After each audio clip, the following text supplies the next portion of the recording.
This down here is your hit die. If I take damage, let's say let's just take 5 damage.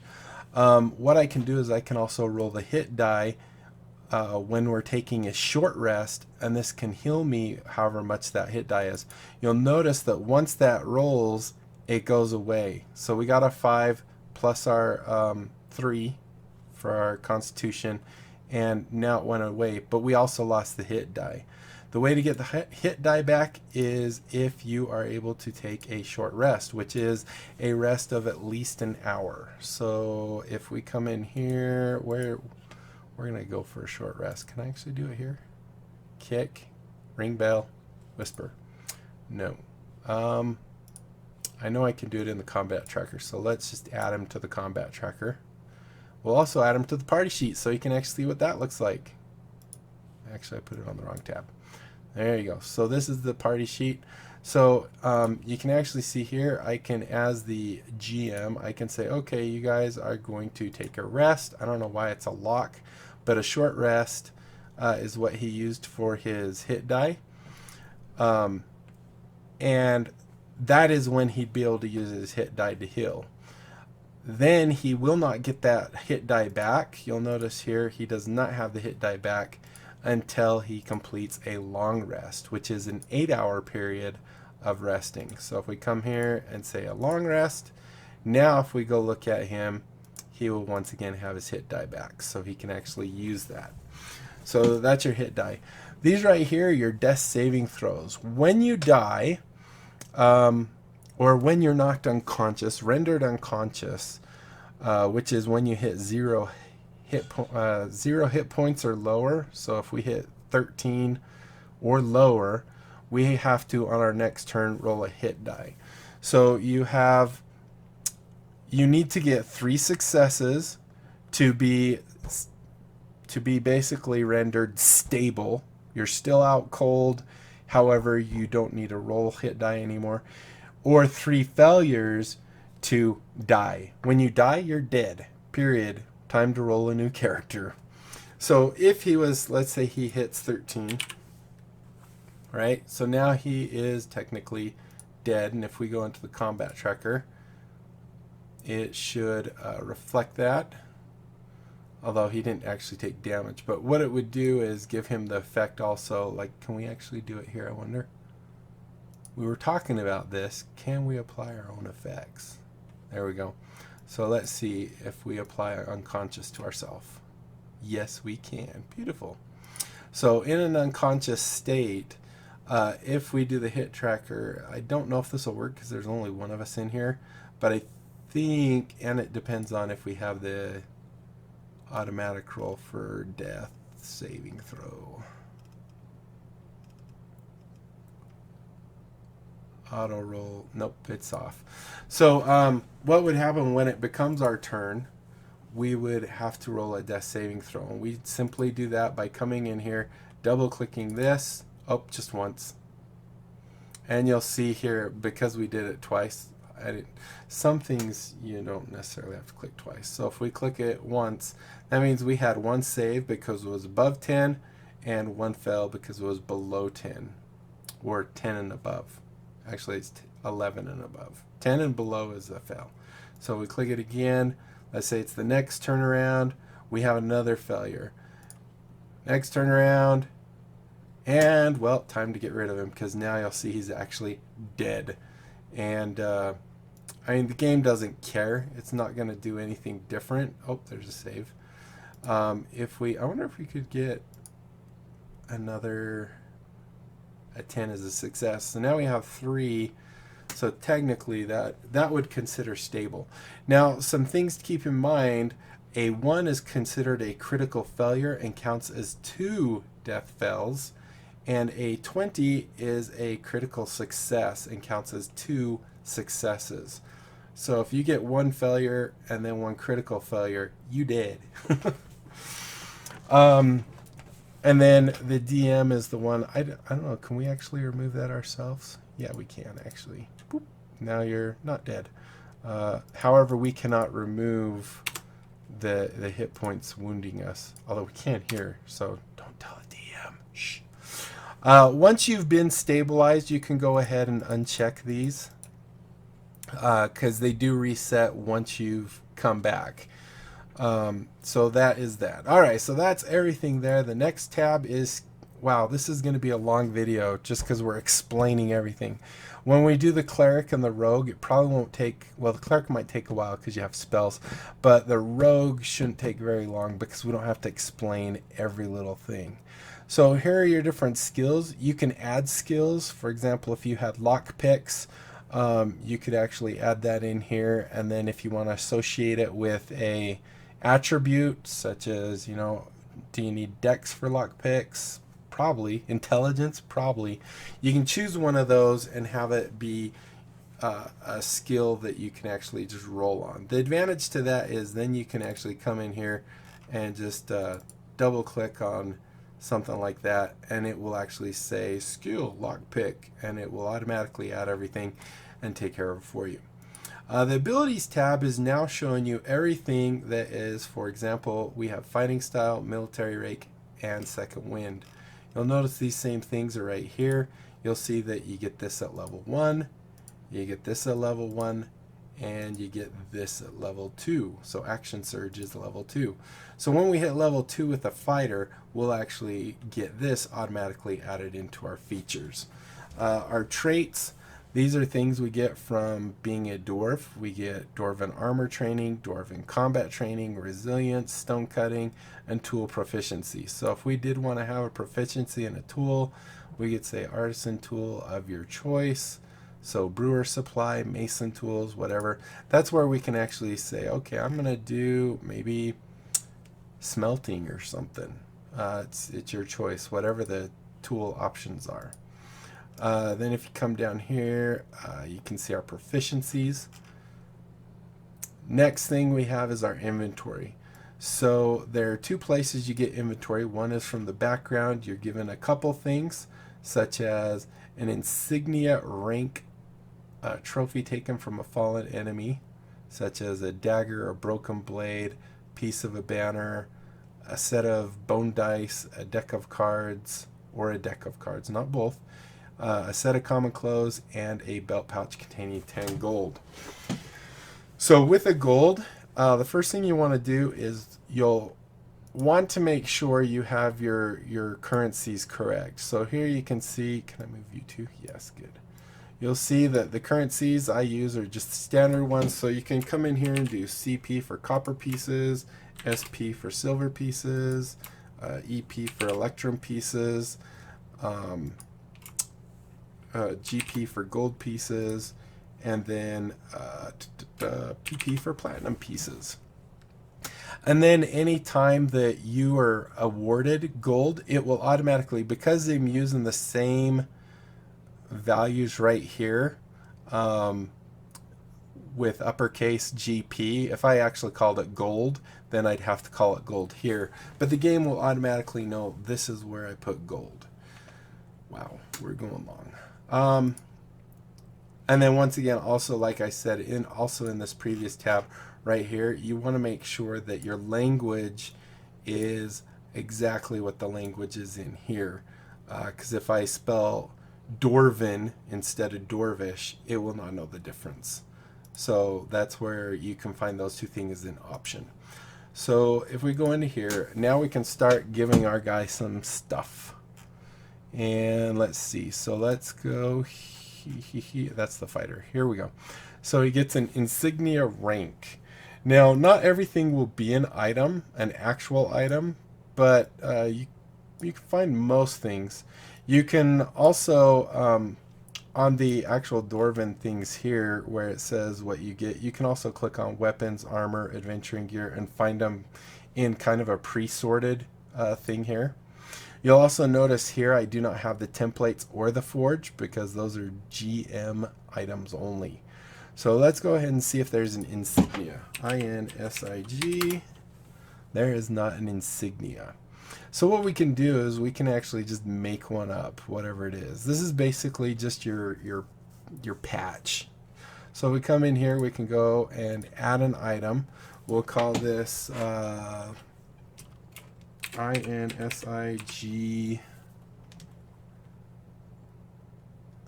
NIA, insignia of RANK. So we have an insignia of rank. We'll just say it's like 0.02 or something. Maybe it's kind of weird too that this doesn't. You have to put the point after you do it, or do I have to use the period?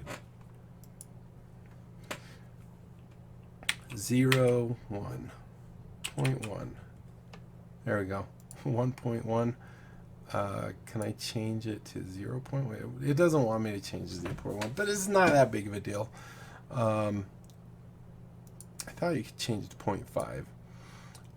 And then you can always add the location, and we'll talk about why you'd want a location in just a minute.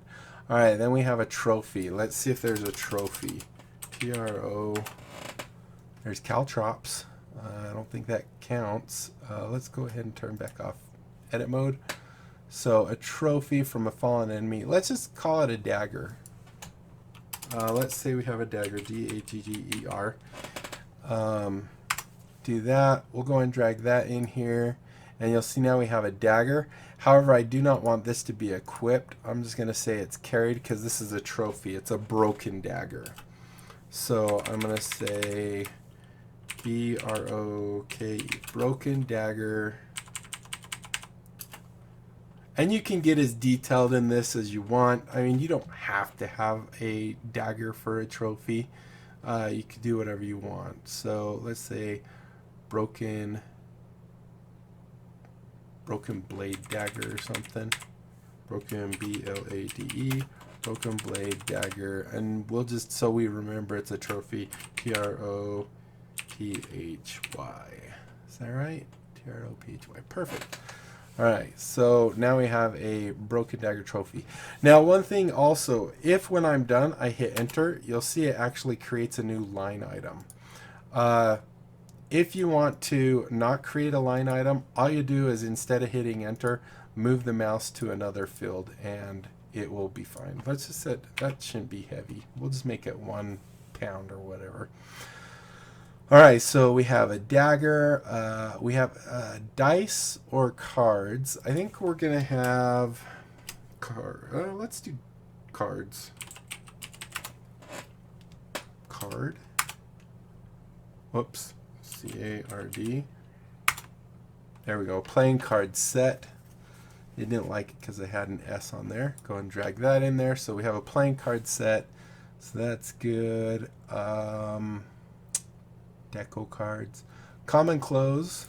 So let's do COMON. Boy, I cannot type. So there's some common close. And a belt pouch. So we're going to have a pouch. And this will be our, this will actually hold our gold in it. Now it said it was belt, so we're actually going to write B-E-L, not B-E, B-E-L-T. So that's going to say that this is on our belt, and then we click off. Now we're going to make more sense of this part in just a minute. And then it said it has gold in it of 10 gold pieces, so we're going to say 10 right there. So there we go with, we'll keep items up, but I think we're done with this one. Although we do get 1 land vehicle, but you don't actually put that in here. I think everything else is good. We could always go look. I thought there was a table. Let's go really quick to the notes tab, and we'll go ahead and add our traits. So as a warrior, I'm going to say he's going to be CHAOTI, chaotic neutral, NEUTRAL. And then if we click on personality traits here, we can roll to see what they're going to be. We got a 7. So I have a crude sense of humor. That works. We'll go ahead and drag that up there. And generally you have 2 personality traits. So I'm going to hit enter and I'm going to roll just a second time. Like I show and get a 1. I am always polite and respectful. So I have a crude sense of humor, but I'm polite and respectful. Let's see, our ideal. That's interesting. I don't see anything. Nation. This might be a little glitchy thing we're seeing. There it goes. Okay, so we rolled a 6. My nation, my nation. So this is our ideal. Here's our bond. Go ahead and take a 6 there. So we'll go ahead and put our bond.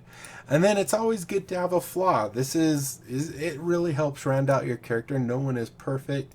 And this gives you, you know, some things that you can actually have fun role playing.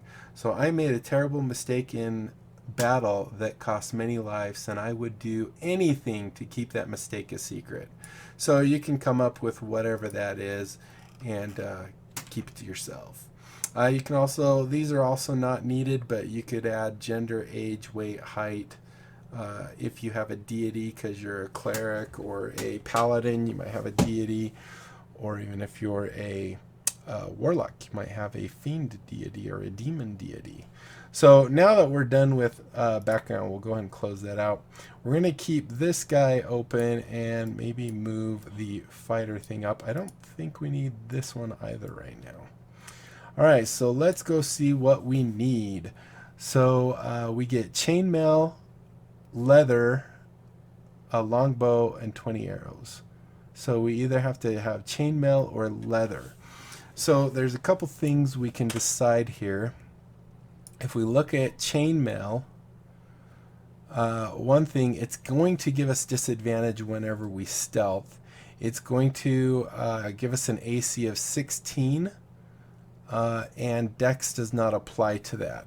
So we might actually get a higher, because we're at 13 right now. So if we said we did leather, like studded leather or something, we get an AC of 12 plus our Dex, which I believe is 3, so 12, 13, 14, 15. So it's 1 lower, but we don't get disadvantage when we're stealthing. But we're a warrior. We don't care about that. We don't care about no stealth. We just get in there, fight, and win. So we're going to do this. You'll notice now that I've added chainmail here that it automatically knows to update this to 16. And no longer is just using our Dex, which is what it was doing before. All right, so, and there's other ones that will actually allow you to have part of your Dex, such as you can use 2 of your Dex with like a chain shirt. However, this is considered heavy armor. So those are the things I need to have. At least for chainmail, I needed at least to have a 13 strength, which we have 19, so we're good there. Those are things you just kind of have to keep track on your own. So we have that. It also says we have a longbow. So let's go give ourselves a longbow. Longbow. So there's a longbow. We have 20 arrows. So let's go in here and say ARROWS. Arrows. There's 20 already right there. So you'll see it automatically did 20 arrows. And we need something to keep the arrows in, so I'm going to do a quiver. And you'll notice that it didn't actually specify that we have a quiver, but we want a quiver. So let's go ahead and put that in there. So now we have a quiver. We can actually say these arrows are in the quiver, and this will kind of show you what I was wanting to show you. Q-U-I-V-E-R. If I do that, now you'll actually see those arrows automatically get tabbed in as the quiver. If I drop, so as you notice here, for example, my chainmail is being equipped. If I were to drop my chainmail, I would not be carrying the 55 pounds anymore, nor would it apply to my AC. But if I wanted to drop my quiver, you'll notice we're at 65. If I change that to drop, now we're at 63 because the quiver is a pound, because it's a heavy leather, and then the arrows in the quiver are a pound. So it'll automatically drop everything within that item automatically. All right, then we get a martial weapon and a shield, or 2 martial weapons. So as a warrior, I think we probably want 2 martial weapons. So we can come here and click on weapons list, and we can go down to the martial table, which isn't refreshing. Weapons list. Let's see if it. No, I don't want to rate right. Let's do a search then. Martial. I don't know if that'll work. No. Well, because that seems to be just a wee bit on the glitchy side, what we can do is come here, go to the D&D Player's Handbook. We can go look at equipment. Actually, that's the wrong one. We want to do the reference manual because this is the entire book. And then come down to, I think it's chapter 8 was equipment. Environment. Oh, there's equipment right there. So we come in here, we can actually see what's in the book. So that's what you start with. We want to go to weapons, actually. All right, so if we go to weapons, there's going to be a weapons table. I don't want to link to the actual weapons table. Is it going to make me?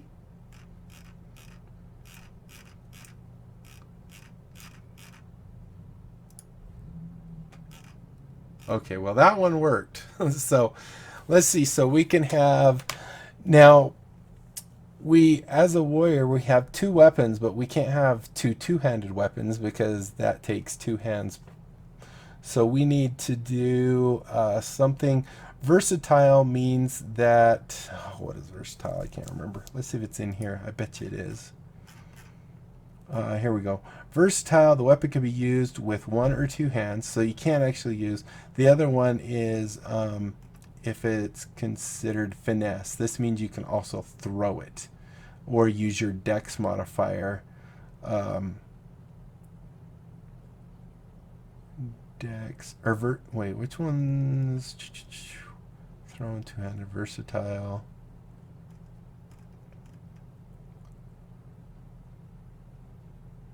No, it's not throw it. It's you can choose to either use your dex or your strength. And then versatile means that you can use 1 or 2 hands.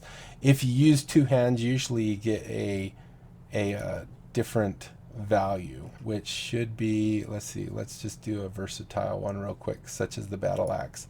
You'll notice that it says normally it does 1d8 slashing. However, if you do it with 2 hands, you get 1d10.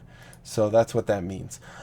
So let's look really quick, and that's 2-handed. I don't want 2-handed because I'm going to have 2 of them.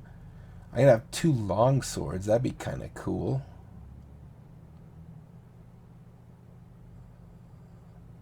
Or we could do like a long sword and an axe. Kind of axe, like we do this axe, which is versatile. So maybe that's what we'll do. Let's do a long sword and a battle axe. That sounds pretty awesome. Go ahead and close that. So we'll go ahead and drag a battle axe over and a long sword over, and both of those are versatile. So I don't think up front I might want to do them versatile. It depends on if I actually get 2 swings or 2 hits. Later on I know I do that. And look, did I? Yep, I sure did. Close you out. There we go. So now we have a battle axe and we have a long sword. Perfect. I'm liking it. Let's see. Next, there's our 2 martial weapons. We get a light crossbow or 2 hand axes. We already have a ranged weapon, so let's do 2 hand axes, which are actually considered simple. Oh, look, I could have just done the martial here. So 2 hand axes. We can just drag that over. Now we have the option of dragging it twice, and you'll see it actually just increments, or we could just change the value of from 2 there. So that gives us our 2 hand axes, and finally we get a Dungeoneer pack or an Explorer's pack. So we can come in here, and I think it's under Adventuring Gear, and we can come and look. An Explorer's pack is that one, and a Dungeoneer's pack is that one. And we can kind of choose between the 2. You know, they both have 10 torches. This one has 10 days of rations. That has 10 days. This has a tinder box. That has a tinder box. This has 10 pittons. This one does not. This one has a bedroll. This one does not. So let's just let's take the Dungeoneer's pack. Now, one cool thing about this is when I drag this Dungeoneer's pack, it actually will add all the items from the Dungeoneer's pack. So this will grow quite a bit. So as you can see, everything just grew. So we have our 2 hand axes, and if we go to the Actions tab, you'll actually see it's been adding all these things for us. We have the battle axe. We have our longsword down here. We have our daggers. Oh, this dagger we don't actually have. It automatically knew that was a weapon, so I added it. So there we go. So we can see we have all our different weapons. We can see here's the attack roll. We're proficient in all of them, which is automatically added in there. And then this is the damage. So let's go ahead and look. Oh, wow. This is almost an hour long just on creating a warrior. And we haven't even finished. Okay, so in inventory now, I think that's done. So one thing I like to do is I will actually come in here and create an on backpack like so. And I'm going to hit enter on purpose so it creates a new one, and then just backpack. Because you kind of have on your backpack would be like your torches, and we'll actually reflect that by coming here. And by the way, you can't right click to copy things. So on the backpack we would have probably our bedroll, which doesn't go inside the backpack. So if we come, oh, we didn't get the bedroll one, did we? We did the other one. So let's see what would be on the backpack. We would probably have our torches on the side of the backpack.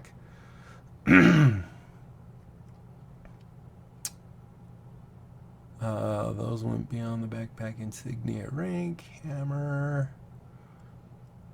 That might be... Do we get 50 foot of rope? Yes, we do. That would be on the backpack, the side.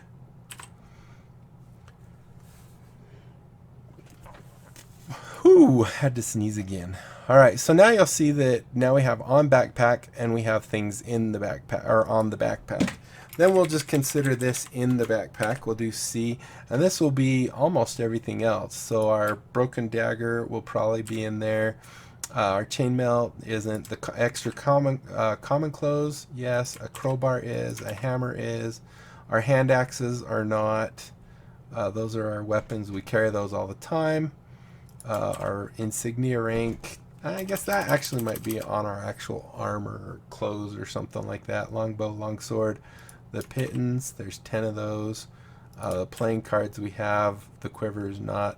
Our rations are, our tinderbox is, and our other things. So now if we click off, now you'll see everything is this way, where you can see it's all sorted. Once again, the nice thing about this, you'll see we're carrying 137 pounds. If we drop the backpack, we say we're going, you know, down into an area, but we don't take our backpack with us, we leave it at home, we can actually check it, and now we're only doing 97 pounds. That can be handy, especially if your DM is using encumbrance. I really don't worry too much about encumbrance. So that pretty much takes care of this. You will notice also, I think I kind of pointed out, but you do have these little icons. This means it's equipped, so the battle axe is equipped. That means you're not carrying it. That means you're just carrying it, but it's not equipped, which generally means you cannot use it as a weapon. This means it's like on your back or on your side, you know, in your sheath or whatever. Well, bat axe, no. So that would be equipped, and technically, if it's equipped, you can use it. It's kind of interesting here. It didn't actually add the second values for these, where it is two-handed, versatile, and we can do that manually. Like if we come in here and go here, we could say, oops, go here and say add a weapon. We could actually come in here, go Control C, go ahead and do Control V, This is equipped, although I don't know if it's going to try and add one in. So this will still use that. However, the damage, what did it say its damage was? Let's